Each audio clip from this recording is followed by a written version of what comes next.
Hello, हाय, good morning, नमस्कार, आदाब, सलाम, प्रणाम, सत श्री अकाल, सलाम, नमस्ते।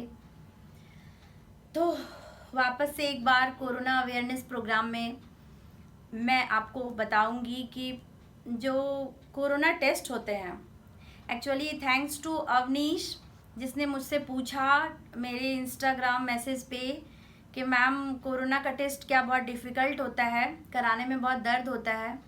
तो मुझे अच्छा लगा कि मैंने तो सोचा भी नहीं था कि इस पे भी लोगों को बहुत डर हो सकता है कि आखिर टेस्टिंग कैसे होती है। तो मैं बताना चाहूँगी कि कोरोना जो टेस्ट होता है वो चूँकि रेस्पिरेटरी ट्रैक्ट इन्फेक्शन है, मतलब सांस में तकलीफ होती है, खांसी, सर्दी, जुकाम, छींक, ये सारी चीज़ें होती हैं। तो इसके लिए हमको जो टेस्ट करेंगे वो रेस्पिरेटरी सिक्रीशन होना चाहिए। ज़्यादातर केसेस में तो फीवर होता है 80% केसेस में, लेकिन जिसमें खांसी या इस तरह के टेस्ट चेंज हो जाते हैं तो उसमें हमको इस एरिया से सिक्रीशन लेना है। तो फर्स्ट वीक में अपर रेस्पिरेटरी ट्रैक्ट और सेकेंड वीक में लोअर रेस्पिरेटरी ट्रैक्ट, जिसमें फिर ट्रैकिया, ब्रोंकाई, लंग्स के डिफरेंट एल्वियोलाई में जाके एक्सुडेट्स वगैरह बनने लगते हैं। तो डिपेंड करता है कि आप में सिम्टम कितने ज़्यादा हैं या फिर आप कहाँ हैं। अगर हॉस्पिटलाइज्ड हैं तो आपका जो सैंपल होगा वो डिफरेंट होगा। अगर आप नॉर्मल इंडिविजुअल हैं, आपको निमोनिया के सिम्टम्स आ रहे हैं, तो आपका जो सैंपल कलेक्शन का सिस्टम होगा वो थोड़ा सा डिफरेंट होगा। कैसे कैसे होता है वो मैं बताती हूँ। जैसे जो स्वाब लेते हैं नेजोफेरेंजियल, मतलब जो नाक के जो पीछे, आप समझिए कि एक प्लास्टिक का वायर लेते हैं और उसको नाक में डालते हैं हल्का सा टिल्ट करके, और जो वायर होना चाहिए वो अपर पैलेट, जो ऊपर का पैलेट है, उसके पैरेलल जाना चाहिए। कितना जाएगा? जब तक कि आपको रेसिस्टेंस ना आए। नंबर 1 पॉइंट, जब तक रेसिस्टेंस फील ना हो, आप किसी के अंदर डाल रहे हैं तो आपको एक रेसिस्टेंस फील होना चाहिए।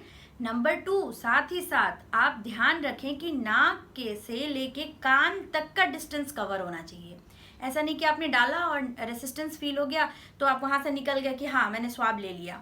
नहीं, ये प्रोसीजर गलत है, क्योंकि हो सकता है नेजल पॉलिप की वजह से या हाइपरट्रॉफी टर्बिनेट की वजह से आप जो डाला गया स्वाब लेने का जो वायर है वो अंदर तक जा ही नहीं पाया है। आपको लेना है नेजोफेरिंग से, जो पोस्टीरियर वॉल है वहां से लेना है। नाक की नली से ये पोस्टीरियर वॉल, यहाँ माउथ से पोस्टीरियर वॉल। तो नाक की नली जो यहाँ पे है, यहाँ से जब आप पोस्टीरियर वॉल तक जाएंगे तो ये नेजोफेरिंग्स हो गया, और अगर मुंह के थ्रू जाएंगे तो ये ओरोफेरिंग्स हो गया। तो ओरोफेरिंग्स में तो दिखता है कि आसपास उसके टॉन्सिल होते हैं, तो टॉन्सिल वाले एरिया से भी लेते हैं, वहाँ पे भी लेते हैं, क्योंकि सिक्रीशन ज़्यादातर इसी एरिया से होता है।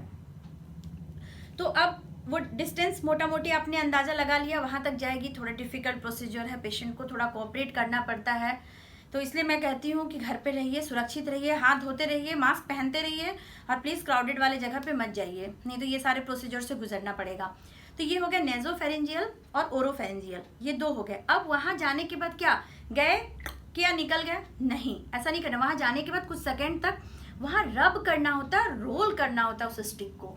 उसमें स्वाब लेने के लिए, सिक्रीशन लेने के लिए वो पीछे तक जाके वहाँ पे थोड़ा सा आपको उसको घुमाना होगा और रब करना होगा। टॉन्सिलर एरिया पे अगर आप हैं तो वहाँ से भी आपको लेना होगा।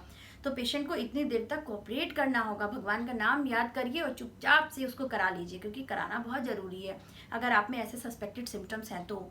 ये दोनों सिक्रीशन वहाँ से ले लिए गए। अब है कि अगर आपको बहुत ज़्यादा खांसी हो रही है, बलगम वाली खांसी हो रही है, या फिर आप एडमिटेड पेशेंट हैं, तो उस केस में आपको पहले मुंह को अच्छे से धो लेना होगा। जो पानी लेके माउथ रिंस करते हैं वो रिंस कर लिया। उसके बाद आपको जोर लगा के कफ करना होगा। कफ करने के बाद जो आपके स्प्यूटम निकलेंगे, कफ जितना तेज से करेंगे वो अंदर से स्प्यूटम निकलेगा आपका।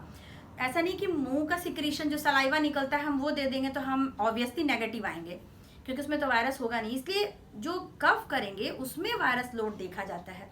तो तेज कफ करने के बाद वैसे सिक्रीशन लिए जाते हैं। इस सिक्रीशन को एक स्टेराइल जो डब्बा होता है जिसमें लीकेज का चांसेस नहीं हो, टाइट फिटिंग हो, उसमें जमा किया जाता है। टीबी के पेशेंट में भी ऐसे ही जमा किया जाता है। लेकिन जो नेजोफेरेंजियल और ओरोफेरेंजियल सिक्रीशन है वो लेने के बाद उसको एक ट्यूब में रखा जाता है, स्टेराइल ट्यूब में। उसमें या तो ट्रांसपोर्ट मीडियम रखा जाता है या फिर सलाइन रखा जाता है। तो दोनों में से जो अवेलेबल हो, पेरीफेरी में जो भी अवेलेबल है ट्रांसपोर्ट मीडियम में उसको डाल दिया जाता है। एमीज ट्रांसपोर्ट मीडियम करके भी आता है, वायरल ट्रांसपोर्ट मीडियम जिसको वीटीएम बोलते हैं वो भी होता है। डिफरेंट डिफरेंट ट्रांसपोर्ट मीडियम और जो स्वाब कलेक्शन के प्रोसीजर हैं वो पैथोलॉजी वाले बहुत अच्छे से करते हैं। तो उसमें उसको डाल के स्टराइल करके फिर उसको अगर पेरीफेरी से लाना है, लेट अस सपोज कि आपको किसी दूर वाले एरिया से लाना है, उधर किशनगंज से पटना आपको पहुंचाना है या पूर्णिया से लाना है जो दूर है, या सिवान से लाना है, तो आप क्या करेंगे, उसके बाद वो जो आपने ट्यूब में वो स्वाब डाल दिया उसको आप 2 to 4 डिग्री सेंटीग्रेड एकदम ठंडा उसमें आप उसको फ्रिज करके सारे सैंपल को एक साथ कलेक्ट करके जो भी डेडिकेटेड जहाँ पे जांच होती होगी वहाँ सेंटर तक पटना में आपको पहुँचाना होगा।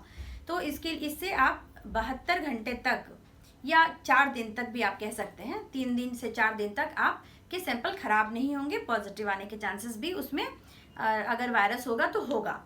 लेकिन अगर इस सैंपल में कहीं भी टेम्परेचर का डिस्टर्बेंस हुआ तो फॉल्स नेगेटिव रिजल्ट या फॉल्स पॉजिटिव रिजल्ट भी आ सकते हैं।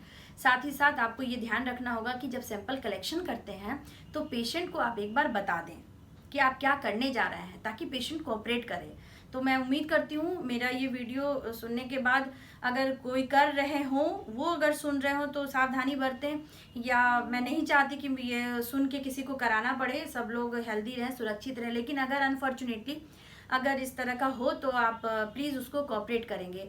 और एक मैं एडवाइस देना चाहती हूँ जो कलेक्शन करते हैं, क्योंकि जो जहाँ हम छूने से डर रहे हैं, हमारे जो हेल्थ प्रोफेशनल हैं वो कलेक्ट कर रहे हैं, आपके इतने क्लोज कांटेक्ट में आ रहे हैं, तो मैं उनसे भी एक आग्रह करूंगी कि आप फुल पीपीई किट पहन के, जो पर्सनल प्रोटेक्शन किट है वो आप पहन के रहें। उसमें क्या क्या आता है, आपको क्या क्या कवर करना होगा, आपको हेड कवर करना होगा, आपको आई मास्क लगाना होगा, साथ ही साथ आपको N95 मास्क आपको पहनना होगा। नॉर्मल मास्क से काम नहीं चलेगा क्योंकि आप उसके क्लोज कांटेक्ट में आ रहे हैं। जहां लोग कहते हैं 6 फीट से ज़्यादा दूर रहें, पर आप तो काफ़ी नज़दीक जा रहे हैं वैसे पेशेंट के, उस पर भी उसके मुँह खोल रहे हैं। हो सकता है आपके डालने के बाद वो कफ कर दे, तो आपको एक शील्ड लगाना होगा। साथ ही साथ आपको पूरा गाउन पहनना होगा, आपको पैर में पहनना होगा, मतलब आप पूरी तरह से ग्लव्स पहन के अपने आप को पूरी तरह से कवर्ड कर लें और एकदम प्रिकॉशन के साथ करें। क्योंकि अगर आप हेल्दी रहेंगे तभी जांच भी होती रहेगी और तभी हम लोग हेल्दी रह पाएंगे। इसलिए प्लीज़ मेरा आग्रह है कि आप कम से कम अपने लिए, अपने परिवार और अपने इस देश के लिए जो आप कर रहे हैं, आप एक फुल प्रोटेक्शन के साथ जांच करें। और मैं उम्मीद करती हूँ कि इस वीडियो से आप लोगों को ज़रूर फ़ायदा मिला होगा। तो ऐसे ही एक दूसरे को कोऑपरेट करें, और अच्छा तो ये होगा कि ना टेस्टिंग का चांसेस मिले। तो आप मेरे वीडियोस में देखिए कि मैंने हैंड वॉशिंग के प्रोसीजर क्या बताए हैं 20 सेकेंड्स तक, वो वैसे ही करना है। और ये अभी सिर्फ कोरोना के टाइम में नहीं करना, लाइफ लॉन्ग करना है। एटलीस्ट सुबह सुबह तो सबको ज़रूरत होती है उस तरह की हैंड वॉशिंग की, और खाना खाते वक्त भी एक बार तो लोग हाथ साफ करते ही हैं। तो एटलीस्ट उस टाइम में जो WHO के जो स्टेप्स हैं उसके अकॉर्डिंग जो मैंने वीडियो डाला, आप उसको ज़रूर देखें डॉक्टर शिखा डी आनंद चैनल पे, और उससे हैंड वॉश करें और अपने आप को सुरक्षित रखें। Thank you.